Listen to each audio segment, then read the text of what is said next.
Абылай хан қазақ хандарының ішіне топ 20-ға кіре алады ма? Топ 20-ға әрине кіреді. Топ 10, Иә, топ 5, иә. топ 3, Топ 3 иә кіреді. топ 1-ге.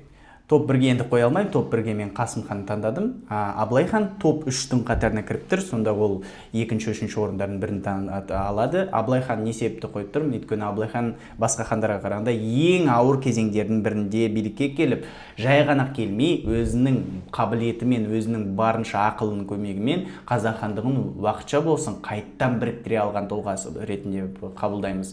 Абылай хан өте көп әсер етті қазақ хандығының болашағына. Оның көмегімен, Абылай ханның көмегімен біраз уақытқа біздің аймақтың толығымен Ресейдің қосылуына кейінге шегерткен болатынбыз. Және де Абылай хан жай ғана хан ретінде ғана емес, батыр ретінде көреміз. Қазақ-жоңғар соғыстарында өте көп іс-әрекет жасады. Және де еске түсірейін сіздерге, Қытаймен де соғыста Абылай ханның шешімдері көптеген жерлерімізді сақтап қалуға көмек болған болатын.